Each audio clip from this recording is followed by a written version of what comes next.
ചേച്ചി പല ഇന്റർവ്യൂസിലും പറഞ്ഞിട്ടുണ്ട് നമുക്ക് ചേച്ചി വരുമാനത്തിന് വേണ്ടിയാണ് ഈ ഒരു ഇതൊരു ജോലിയായിട്ട് കണ്ട് ഇങ്ങനെ കൊണ്ടുപോകുന്നതെന്നുള്ളത്. അപ്പൊ ചേച്ചി ഇതിന്ന് ചേച്ചിക്ക് വരുമാനം എങ്ങനെയാണ്, പേയ്മെന്റ് കാര്യങ്ങളൊക്കെ?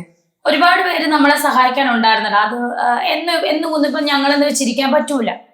സുധിച്ചേട്ട വൈഫ് മക്കളെന്ന് പറഞ്ഞാൽ ആർക്കും ഇരിക്കാൻ പറ്റൂല. എല്ലാരും ഇപ്പം സഹായിച്ച് ആ സഹായത്തിനൊക്കെ ഒരുപാട് നന്ദിയുണ്ട്. ഞങ്ങൾ ഇന്നും ഇപ്പോഴും പേര് പറയരുത് കേട്ടോ എന്ന് പറഞ്ഞു കുഞ്ഞുങ്ങൾക്ക് വല്ലതും മേടിച്ചോളൂ എന്റെ തരുന്നവരുണ്ട്. അതൊക്കെ എന്താ പറയാ, ഒരിക്കലും രേണു എന്റെ പേര് പറയല്ലേ, രേണു എന്താ വേണ്ടത്, കുഞ്ഞു എനിക്കല്ല കുഞ്ഞുങ്ങൾക്ക് മേടിച്ചോളൂ. ഒത്തിരി സ്നേഹമുള്ളവർ ഇപ്പോഴും അങ്ങനെ അതൊന്നുമല്ല. എല്ലാവർക്കും അങ്ങനെയുള്ളവർക്കൊക്കെ ഒരുപാട് നന്ദി. എല്ലാവർക്കും ഞങ്ങളെ സ്നേഹിച്ചവർക്കും സഹായിച്ചവർക്കും മുന്നേ സഹായിച്ചവർക്കും ഒരു മുട്ടായി തന്ന ഞങ്ങൾ നന്ദിയുള്ളവളാണ് ഞാൻ, ഞങ്ങളുടെ കുടുംബം. പക്ഷെ സത്യം പറഞ്ഞാൽ അത് കഴിഞ്ഞതിന് ശേഷം വരുമാനം ഒന്നും പപ്പായ്ക്ക് ജോലിക്ക് പോകാൻ പറ്റത്തില്ല, ഞങ്ങൾക്ക് ആർക്കും ജോലി ഇല്ലായിരുന്നു.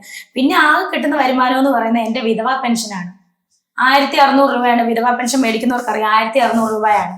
അതുകൊണ്ട് എങ്ങനെ ഓടാൻ അറിയാലോ ഒരു കുടുംബം ഒരു മാസം എന്താണ്. അതുപോലെ അമ്മയ്ക്ക് കിട്ടുന്ന വാർദ്ധക്യ പെൻഷൻ പപ്പായ്ക്ക് അത് കിട്ടുന്നില്ല, അമ്മയ്ക്ക് കിട്ടുന്നുണ്ട്. അമ്മ നേരത്തെ കൊടുത്തു, അമ്മയ്ക്ക് വാർദ്ധക്യ പെൻഷൻ. അപ്പൊ ഈ 2600 എത്രയാ, ഇത്രയും പൈസയാണ് ഓടിക്കുന്നത്. പിന്നെ റേഷനറി ഉണ്ട്. ഞങ്ങൾ മഞ്ഞക്കാടുകാരാണ്. ഞാൻ അത് പറയുന്നതിന് എനിക്കൊരു നാണക്കേടില്ല. മഞ്ഞക്കാടാണ് അതുകൊണ്ട് അരി കൂടുതൽ കിട്ടും, റേഷനറി. അങ്ങനെ തന്നെയാണ് ഞങ്ങൾ കഴിഞ്ഞുകൊണ്ടിരുന്നത്. എനിക്കത് എങ്ങും പറയാനൊരു മടിയില്ല.